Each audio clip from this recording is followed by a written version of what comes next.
So yun mga kauban, pupunta tayo dito sa may tinatawag nilang Pitong Gatang. Yun, punta tayo rito sa parting dulo sa may Pitong Gatang nga po. Yun, napakalinis po nung lugar.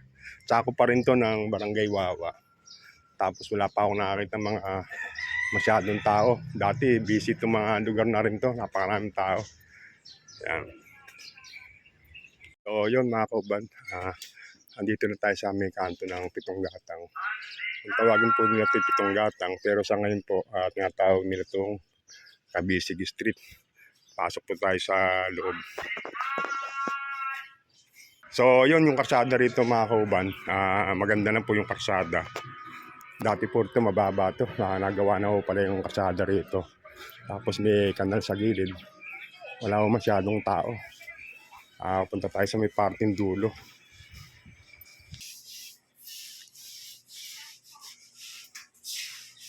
So yun mga kauban, itong dulo po ng Pitong Gatang, yung pinakalikod po niyan, yan po yung Port Complex, Don Pedro Cayetano. Tapos sa may parting kaliwa ko, yan po yung sementeryo. Ito na po yung pinakadulo. Pasukin natin. Bali limit na po yung daan dito dahil sa gawing karsada. Yan. Yung, ito po yung sa kay Jung Cruz. Para lawak lang ano rin eh. Mahaba na ho pala yung damo rin eh. Pasok tayo rito kay Kunsyal Jason. So maganda na yung bahay ni Kunsyal. Tingnan natin. Baka nandito siya ma-interview natin. Ako ba, good morning ulit. Dito tayo sa bahay ni Kunsyal Jason. Binulabog ko na po. Kunsyal po siya ng Barangay Wawa, mga kauban. So yun, konting katanungan lang. Kunsyal, napunta ako rito sa Pitong Gatang. Curious lang ako, tsaka ano ng mga netizen ko eh. Bakit tinawag na Pitong Gatang to? Ano ba pagkakala mo? Ako, pagkakaalam ko dito eh, kasi nung araw, pipito lang daw ang bahay dito, sabi ng mga matatanda. Pero, kaya tinawag na Pitong Gatang hanggang sa dumami nga yung mga bahay, tapos naging parang nagkaroon ng mga grupo-grupo, samahan dito, parang naiyan tulad sa Tondo. Ganon na, kaya tinawag na Pitong Gatang. Pero, ang original na bahay dito, pito lang. Kumbaga naging bukang bibig na yung tawag na Pitong Gatang. Pitong Gatang nung panahon na pipito pa lang ang bahay. Ayun. So, Sabi ng mga nakatatanda dito sa mga original na nakatira dito. Kaya lang, nagkamatay na yung mga matatanda. Yung nakakaalam talaga ng totally nung istorya kung bakit tinawag ng Pitong Gatang. Oo. Pero di ba ito tinatawag na itong Bali Kabisig? Kabisig ngayon. Kabisig Street. Kabisig Ang problema, hindi rin hindi naging bukang bibig ng mga taga-lugar mo na Pitong Gatang. Pitong Gatang pa rin ang tawag. No? Yun ang mapagkakakinlandan eh. Oo, nakakagis na Pitong Gatang. Oo. Yun lang pero sa ako kami ng Purok 2.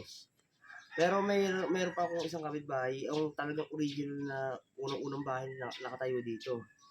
Yung tatay ni Kuya Arnel, Lim. Oo. Ayun, ang unang-unang nananahan dito dahil sila ang nagsasaka nung araw dito. Trino ba? Trino. Trino, no? Yun ang nagsasaka nung araw dito. Dali itong lugar ng Pitong Gatang, itong binaybay ko na to, dati bukid. Bukid.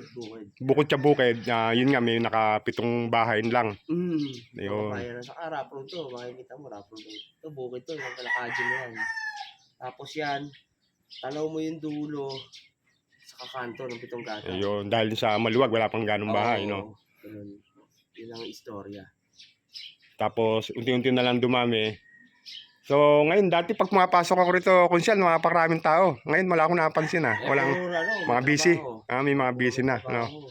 Dahil ako siguro, napaagad din ang punta ko, no? Oo. Ayun. Napaagad punta mo, kauban, mag-alas. So, yun, storbo ko si Kunsyal, may pasok pa pala to. So, yun, maraming salamat sa info, si Kunsyal Jason de la Cruz ng Barangay Wawa. Yun, thank you.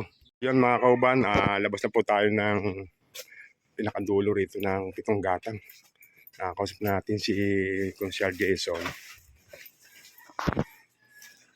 Salamat po. So, yun, labas tayo rito.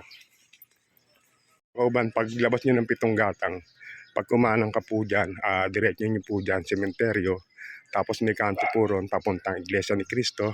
Pag kumaliwa ka po rito, papuntang bayan. Yan po yung papuntang sementeryo. Tapos ito na po yung palabas. So yun, hanggang dito na lang sa mga hindi pa nakapag-subscribe sa YouTube channel Al Kauban TV. Subscribe na kayo. Yun, bye bye, God bless.